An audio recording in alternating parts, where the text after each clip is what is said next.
Je le fais parce que je ne veux plus devoir choisir entre les amis que je vois et ceux que je ne peux pas voir.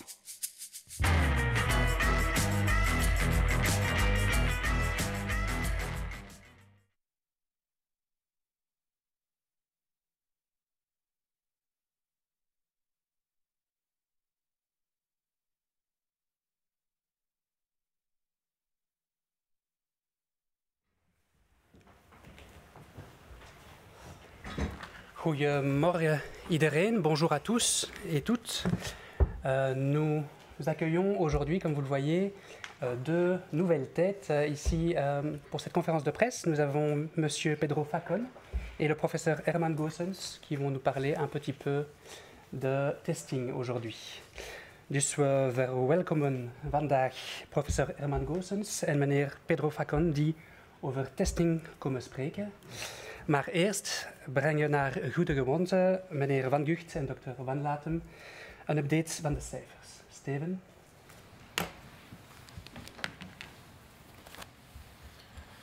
Goedemorgen iedereen, bonjour tout le monde. De trend van de voorbije weken zet zich door. Na de exponentiële stijging met piek rond eind oktober zien we sindsdien een even snelle daling. Ondertussen is de besmettingsgraad in België lager dan die in Nederland, Frankrijk en Luxemburg. We zijn dus goed bezig, maar nog een heel eind verwijderd van de veilige haven. Wat we nu doen, doen we goed. Het is zaak om dit nu te blijven volhouden. We zien echter wel dat de mobiliteit vorige week opnieuw wat is toegenomen. U kan dat zien op deze curve. Dit is een curve met signalen van gsm's van Proximus. En dan ziet u rechts op de curve dat er weer een opgaande beweging is in alle provincies van België. Dat is ergens normaal. Dat wordt verklaard door de hervatting van het werk en de school na het einde van de herfstvakantie. Het is echter wel belangrijk om eraan te herinneren dat we maximaal moeten blijven inzetten op telewerk en zoveel mogelijk onze dichte contacten blijven beperken.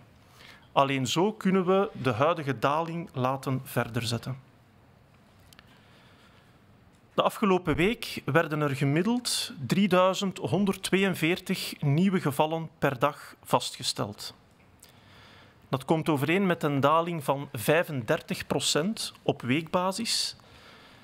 Het aantal besmettingen halveert hiermee om de 11 dagen.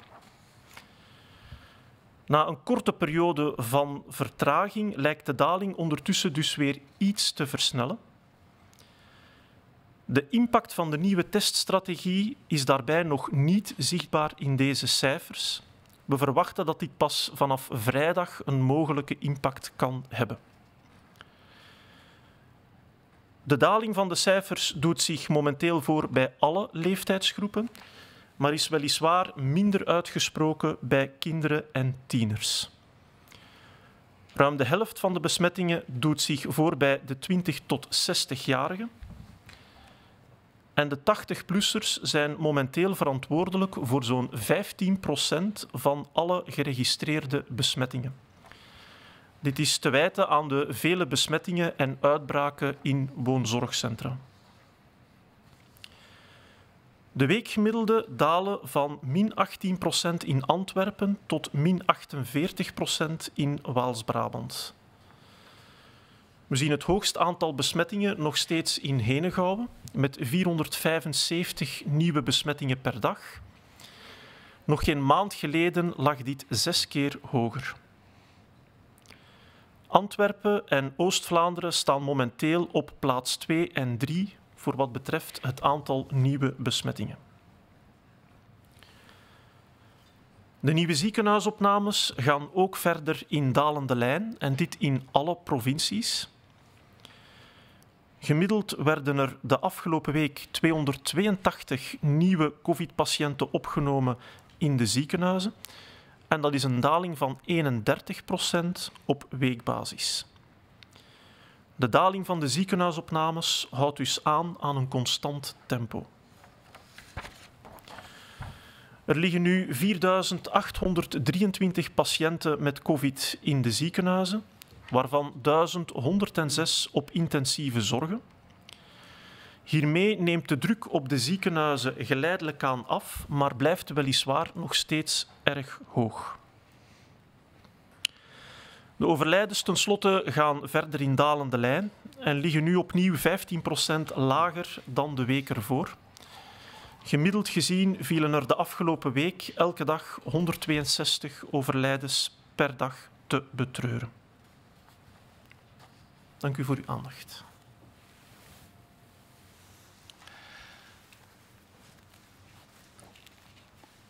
Goedendag iedereen, bonjour à toutes, bonjour à tous. Alors les tendances que nous avons connues les semaines passées se poursuivent, je dirais heureusement, après avoir connu cette croissance exponentielle de la deuxième vague avec un pic fin octobre.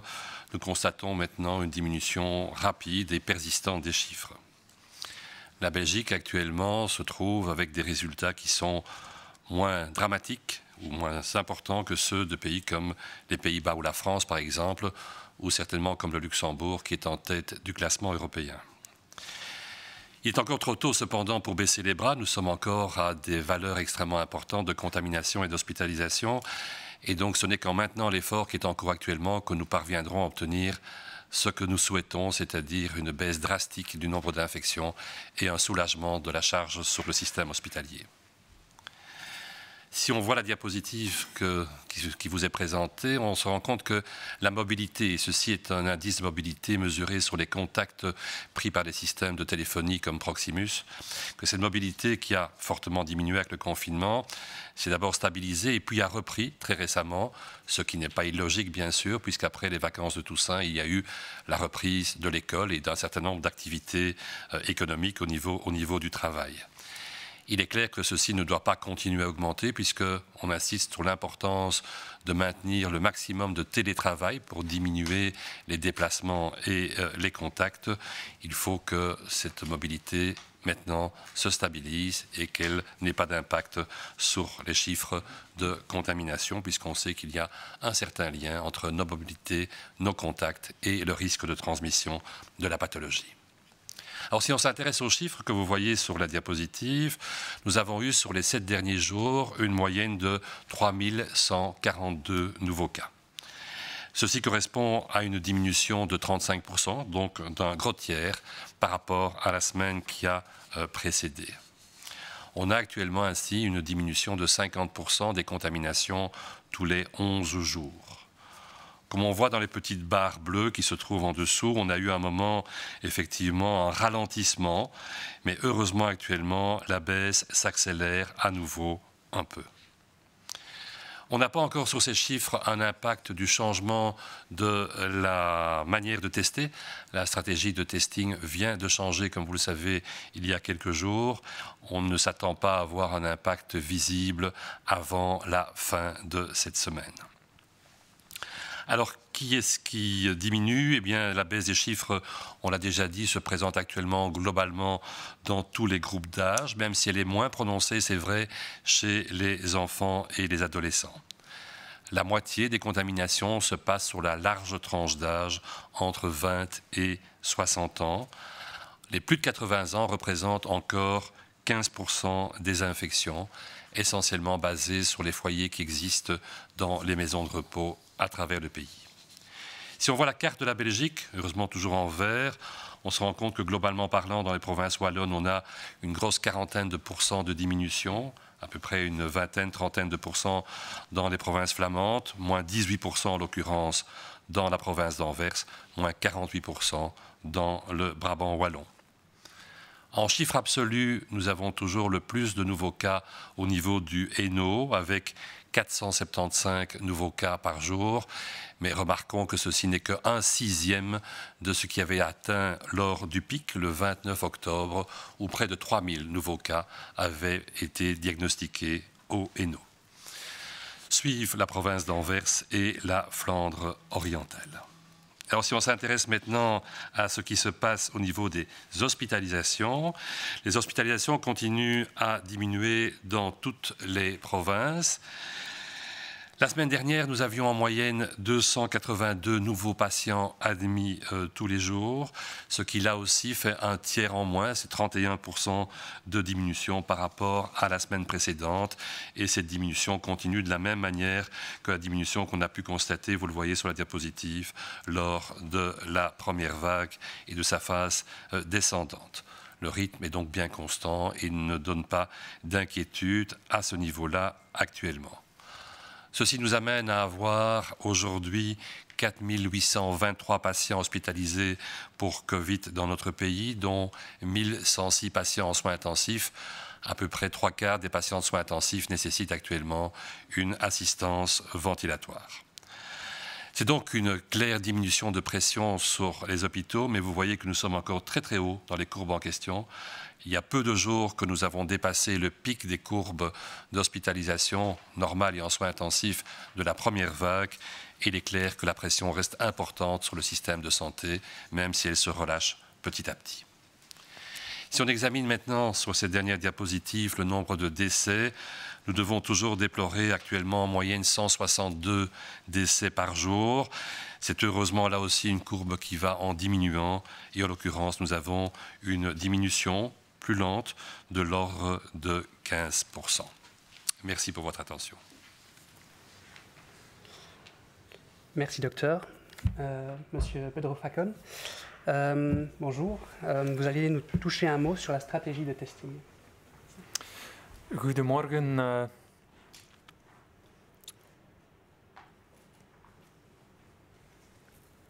Goedemorgen van mijn kant ook. Wij zullen iets vertellen deze ochtend, professor Goossens en ikzelf, over de testingstrategie. In oktober hebben wij vanuit het coronacommissariaat een taskforce testing opgericht onder leiding van professor Goossens, als ook een groep binnen de Risk Assessment Group die wetenschappelijk advies en validatie kon geven van een aantal voorstellen met betrekking tot de testing.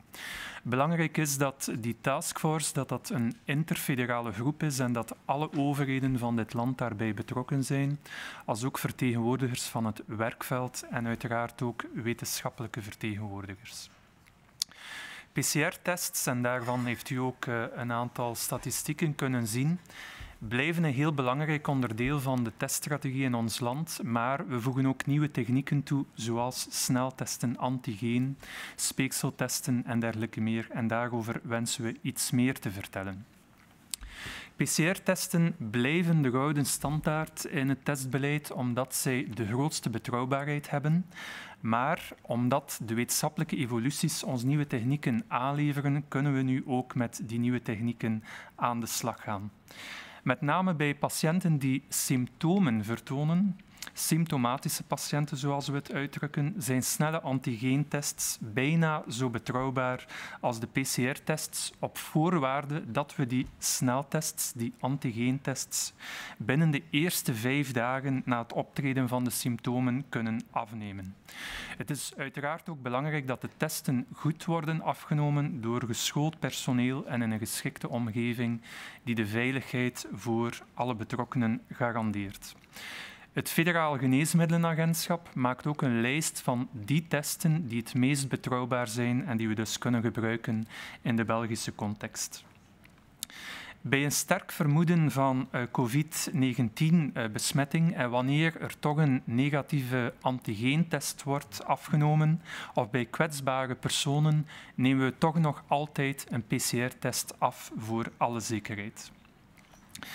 Bij symptoomvrije individuen, presymptomatische of asymptomatische patiënten, zoals we het uitdrukken, zijn de snelle antigeentests gebaseerd op een aantal beperkte studies significant minder betrouwbaar dan de PCR-tests.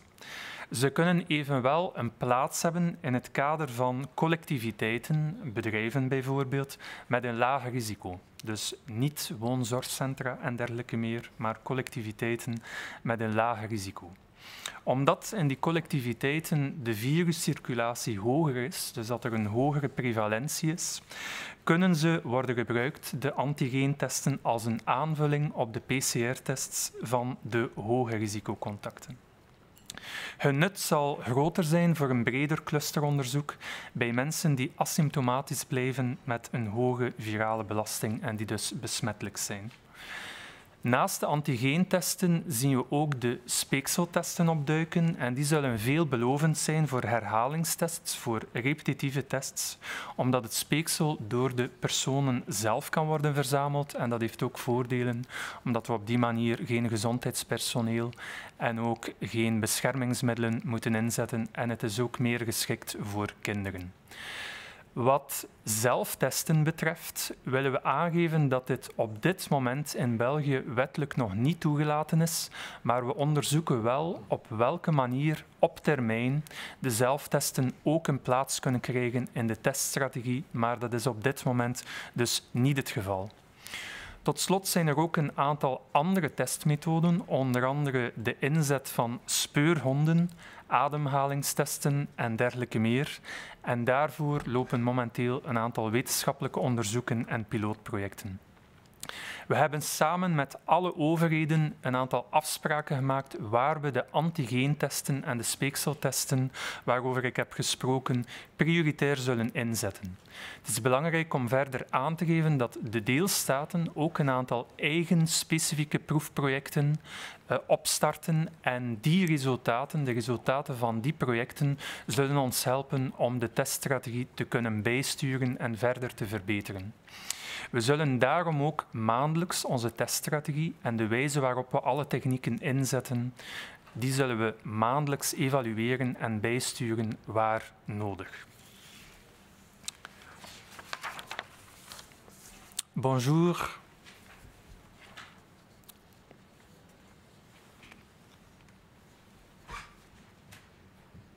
Bonjour à toutes et à tous. Comme je viens d'expliquer, en octobre, un task force testing a été mis en place au sein du commissariat du gouvernement Corona, ainsi qu'un groupe de travail permanent dans le Risk Assessment Group pour faire des avis scientifiques et des validations scientifiques.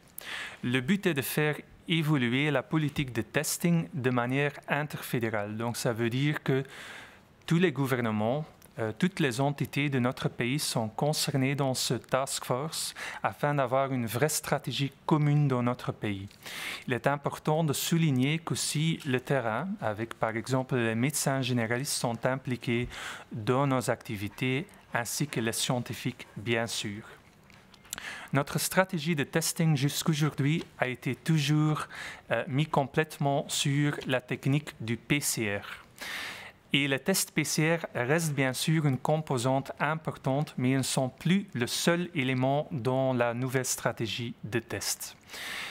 Ça doit être clair pour tout le monde que le test PCR, ça reste le standard pour le testing parce qu'ils ont vraiment une fiabilité très, très élevée.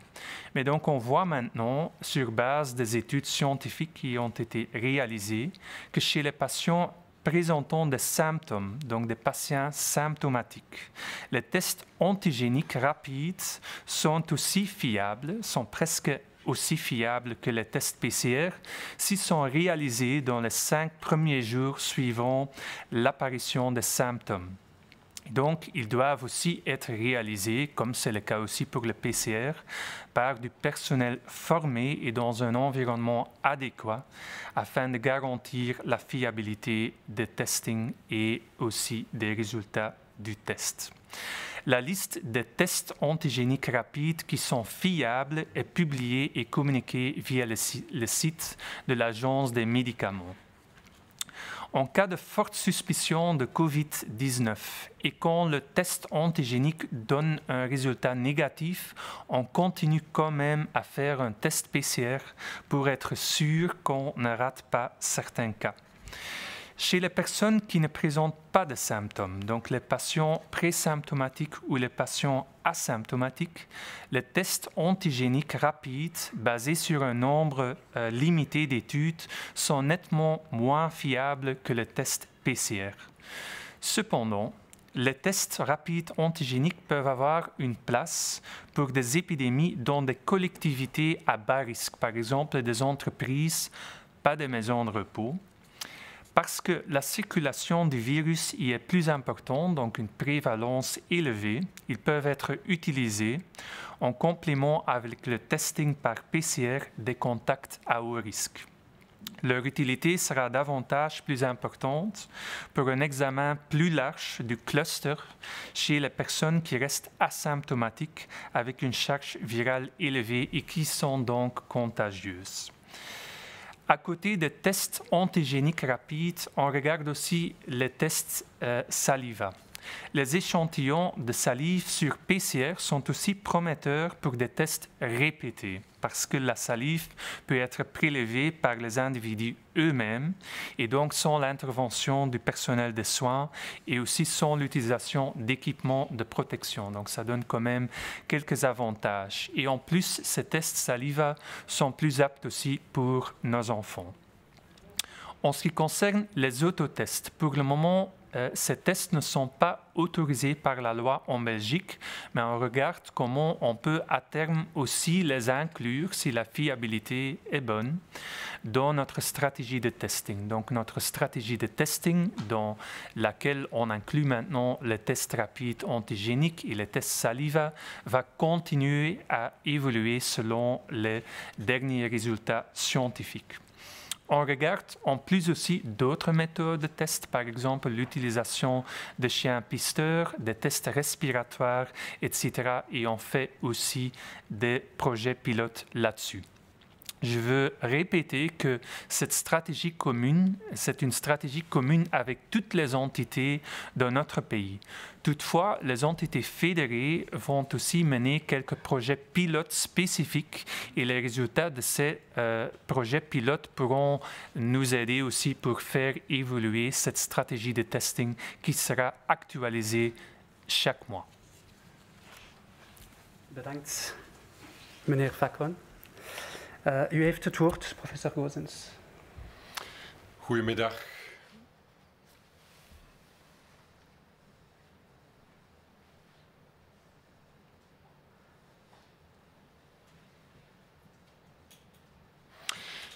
Goedemiddag iedereen. En ik wil eigenlijk in de eerste plaats toch meneer Facon bedanken voor het vertrouwen dat hij mij geschonken heeft om mij uit te nodigen deze taskforce voor te zitten. Ik wil ook Carol Schiervel bedanken als adjunct van de coronacommissaris voor de zeer constructieve en heel prettige samenwerking. En ik denk dat het idee van meneer Facon om een taskforce op te richten een zeer goed idee is, of was, maar ook dat de timing perfect was. Omdat tot midden oktober was de teststrategie in België, maar ook wereldwijd, eigenlijk vooral uitgebouwd rond PCR-testen. En sedert de eerste helft van oktober worden wij overspoeld door zeer veel commerciële, snelle antigeentesten. En ik denk dat we op dit ogenblik in Europa meer dan 60 snelle antigeentesten gecommercialiseerd zijn. Ja, dus de timing om zo'n taskforce op te richten midden oktober was denk ik absoluut perfect. Ik wil even aansluiten op wat meneer Facon reeds heeft gezegd over wat zal nu de plaats zijn van de snelle antigeentesten. En ik begrijp zeer goed dat dit voor de media en voor de bevolking niet gemakkelijk is om te volgen. Want het is ook zeer complex. Waar wel duidelijkheid over bestaat, is dat de snelle antigeentesten zeer betrouwbaar zijn bij mensen met klachten. En dus zullen ze inderdaad ingezet worden, uiteraard in de ziekenhuizen. En daarvoor bestaat reeds een wettelijk kader. Maar daarnaast ook in de test- en de triagecentra en ook in de huisartspraktijken. En dus we zijn binnen de taskforce gestart met het opstarten van een project om te kijken wat zijn nu de obstakels en wat zijn de logistieke problemen om binnen de eerste lijn, binnen de afname, binnen de test- en triagecentra deze testen uit te voeren. En dus we hopen dit zeer snel te kunnen opstarten. Het protocol is eigenlijk quasi klaar. Daarnaast gaan we ze ook inzetten voor onderzoek naar clusters bijvoorbeeld inderdaad in de scholen, bedrijven en sportverenigingen en dergelijke meer. Nu, wat betreft testen buiten het kader van de volksgezondheid, kan het uiteraard niet verboden worden. En we weten dat er al allerlei initiatieven zijn om deze sneltesten te gebruiken voor evenementen zoals bijvoorbeeld sportwedstrijden. Dat is een zeer interessante discussie die ook in veel landen in Europa nu wordt gevoerd. Kunnen wij sneltesten inzetten om allerlei evenementen toe te laten? Bijvoorbeeld naar theater gaan, opera gaan of misschien ook grotere evenementen. Daar wordt nu zeer veel over nagedacht of we dat inderdaad kunnen doen en dan ook onder welke vorm. Maar we willen wel benadrukken dat op basis van wat we nu weten, en ik herhaal op basis van wat we nu weten, en de kennis evolueert dagelijks, dat snelle antigeentests niet kunnen worden gebruikt als een overtuigend bewijs van de afwezigheid van een COVID-19-infectie in een willekeurige populatie. Hoogstens kan worden gezegd dat die persoon op die dag dat hij of zij getest wordt en waarbij de test negatief is, niet besmettelijk is. Hoogstens kan dat gezegd worden. Maar we weten dat het virus exponentieel kan toenemen bij iemand die besmet is en dat de test vandaag negatief kan zijn, maar dat deze test zanderdaags toch positief kan worden. Dus hoogstens kan men zeggen dat de dag zelf men niet besmettelijk is. En eigenlijk betekent dat dus dat je mag zeggen dat, en ik ga het een beetje karikaturaal voorstellen, dat de PCR-test ons zegt dat we besmet zijn, maar dat de antigeentest of de snelle antigeentesten ons zeggen dat we besmettelijk zijn. En dat is natuurlijk niet hetzelfde. Dus dat betekent dat een negatieve test bij een asymptomatische persoon geen afdoend bewijs is dat die persoon inderdaad geen COVID-19-besmetting heeft. En dus een negatieve test mag op geen enkel moment een reden zijn om de basisregels te negeren, quarantaine te weigeren of voortijdig te stoppen. Waar ik ook de nadruk wil op leggen, is dat het bijzonder belangrijk is om zeer nauwkeurig de testresultaten te registreren. En daar maken we ons toch wel zorgen over, omdat we zien dat er allerlei initiatieven zijn, zoals ik dat straks heb gezegd, om nu al die snel antigeentesten te gaan gebruiken en waarbij dus men niet registreert wat het resultaat is. En dat is belangrijk omdat de resultaten uiteraard in het kader van de contacttracering of de contactopsporing zeer belangrijk zijn. Want zoals straks gezegd, iemand die positief is voor een snelle antigeentest, die is ongetwijfeld besmettelijk of zelfs zeer besmettelijk. En daarvan is ook de contactopsporing dan ook zeer belangrijk. Nu, ten slotte is het ook belangrijk dat er een juridisch kader komt. En er is wel een juridisch kader voor het gebruik van de snelle antigeentesten in de ziekenhuizen, maar niet daarbuiten. En dus is er de afgelopen weken hard gewerkt om een nieuwe wet te maken, die hopelijk snel zal goedgekeurd worden. Die zal bepalen hoe de testen zullen verdeeld worden, wie de testen mag uitvoeren en onder welke omstandigheden, wie de testen mag aflezen en wie de testen of de testresultaten mag communiceren.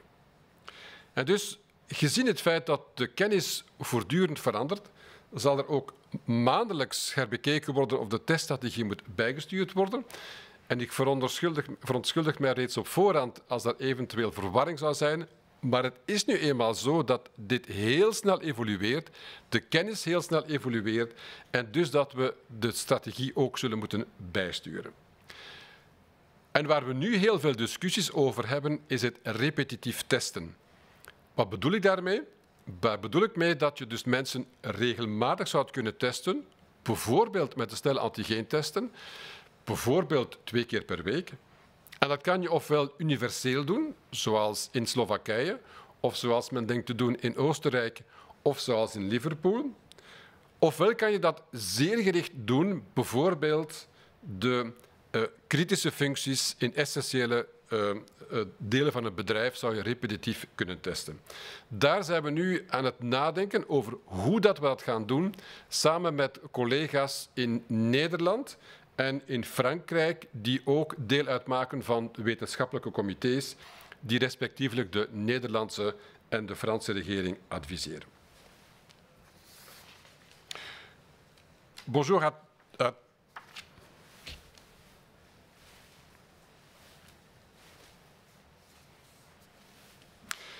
Bonjour à toutes et à tous. Je voudrais d'abord remercier Pedro Facón pour la confiance qu'il m'a accordée pour présider ce task force. Je pense que le timing de créer ce task force était vraiment parfait. Parce que jusqu'au mi-octobre, notre stratégie de testing en Belgique, mais aussi mondiale, était essentiellement basée sur les tests PCR. J'appellerais ça la stratégie 1.0. Mais maintenant, on doit développer une nouvelle stratégie que j'appellerais la stratégie 2.0. Et donc, il faut donner une place à ces tests rapides. Et on a été inondé par des dizaines et des dizaines de tests rapides commercialisés en Europe. Et donc, il faut effectivement donner une place à ces tests rapides. C'est pour ça que je trouve que le timing de créer ce task force mi-octobre était vraiment parfait. Et donc, je voudrais de nouveau remercier Monsieur Facón pour cela. Mais je voudrais aussi remercier Carole Schiervel avec une excellente collaboration que nous avons eue depuis 6 semaines. Alors, quelle sera la place de ces tests rapides? Monsieur Facón en a déjà parlé. Tout d'abord, ils seront utilisés chez les patients symptomatiques. Parce que là, il est très clair que les tests rapides, je ne peux pas parler de tous les tests parce qu'on manque de données pour la majorité des tests, donc il faudra avoir encore beaucoup d'études pour évaluer ces dizaines et ces dizaines de tests. Mais en général, on peut dire que les tests rapides sont très fiables chez des patients symptomatiques et donc ils sont déjà utilisés dans les hôpitaux parce que là, il y a un cadre juridique, mais ils seront aussi isolés dans les prochaines semaines chez les patients symptomatiques, dans les centres de tests et de triage et les cabinets de médecins généralistes. Ils seront aussi utilisés dans le cadre d'une étude de cluster dans les collectivités à profil faible risque, par exemple les écoles, l'entreprise, etc. Et je pense que pour les écoles, ça pourrait être très intéressant parce que j'ai eu beaucoup de discussions avec nos collègues en Wallonie à Bruxelles et d'après ce qu'on m'a expliqué, souvent on ferme les classes quand il y a une suspicion d'un cluster et si on pourrait utiliser les tests rapides quand il y a une suspicion de cluster, peut-être qu'on pourrait garder la classe ouverte et que les enfants qui testent négatifs peuvent continuer à aller à l'école. Et donc là, je pense que les tests rapides sont effectivement intéressants dans le cadre d'une étude d'un cluster.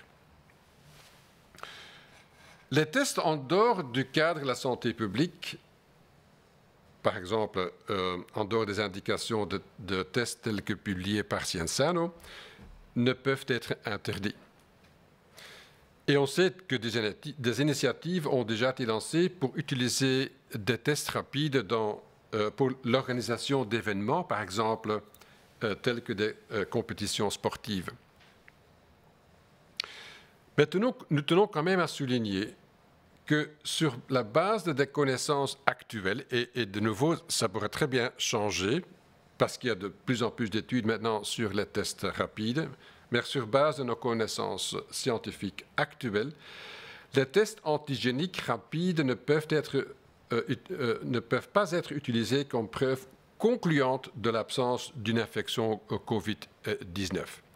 Et je pense qu'on peut résumer ça que les tests PCR nous disent que la personne a été infectée par le virus, mais le test rapide antigénique nous dise que la personne est infectieuse. Et ça, je pense que c'est une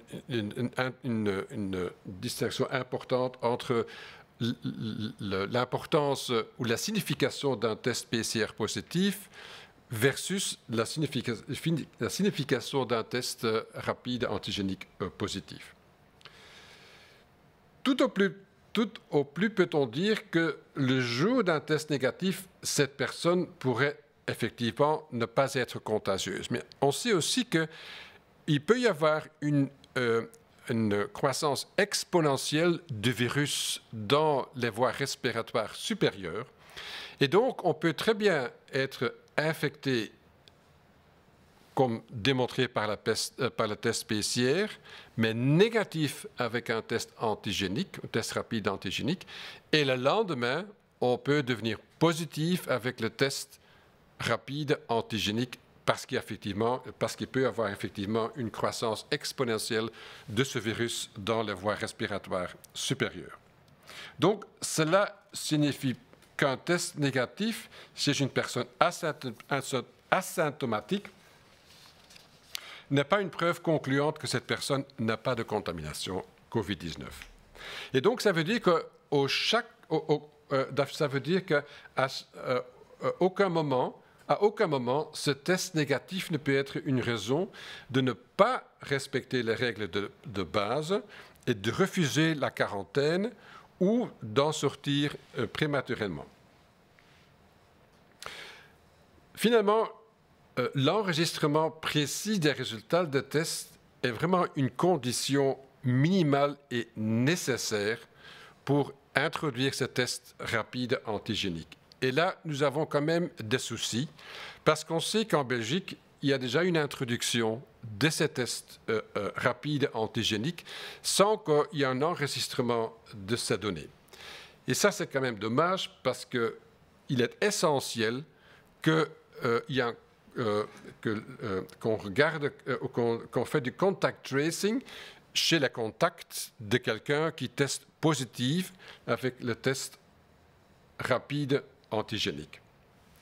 Et enfin, un cadre juridique est en cours d'élaboration qui fixe les conditions de mise à disposition, de collecte, de mise en œuvre et finalement d'analyse de tests rapides antigéniques. Vu le fait que les données scientifiques changeront ou qu'on aura plus d'études qui nous montreront la place de ce test rapide, on va régulièrement adapter la stratégie et le but, c'est de revoir notre stratégie tous les mois. Et finalement, ce qu'on discute surtout maintenant, ce sont des tests répétés. Effectivement, nous avons des discussions avec nos collègues en France et aux Pays-Bas. Ce sont nos collègues qui font partie des conseils scientifiques de la France et des Pays-Bas.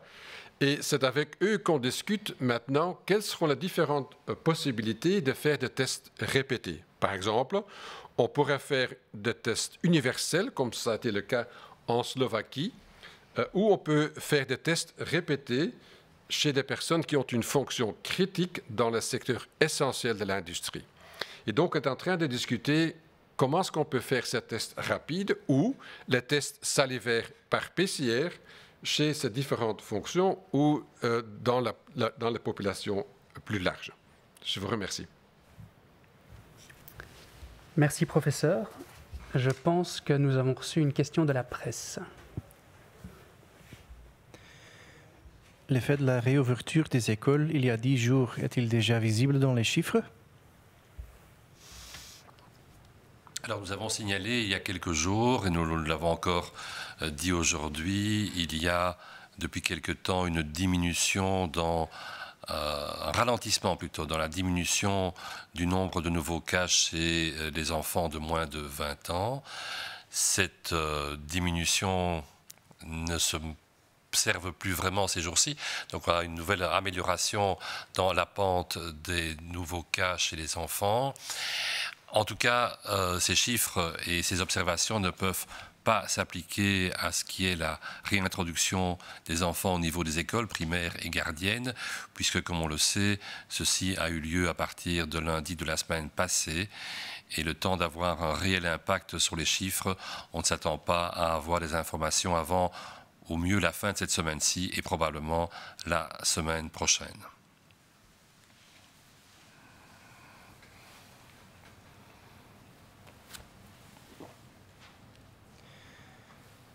Is het effect van de heropening van de scholen 10 dagen geleden al te zien in de cijfers? Op dit ogenblik zien we nog geen effect van de heropening van de scholen in de cijfers. Integendeel, enkele dagen terug hebben we gemeld dat er bij kinderen en tieners een zekere stabilisatie was wat betreft het aantal besmettingen. Maar ondertussen is dat weer lichtjes aan het dalen, ondanks dat de scholen toch al langer dan een week open zijn. Dus op dit ogenblik krijgen we geen signaal van een stijging. Ook de algemene besmettingscijfers gaan nog altijd de goede kant op. Het is ook nog iets te vroeg om daar veel over te kunnen zeggen. Binnen een week, binnen 2 weken zal dat relevanter zijn, denk ik.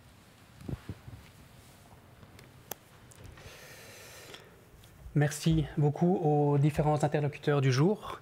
Merci aussi aux interprètes, aux équipes d'interprètes qui nous accompagnent depuis maintenant début de l'année. On se retrouvera vendredi pour la prochaine conférence de presse à 11h. Tot vrijdag.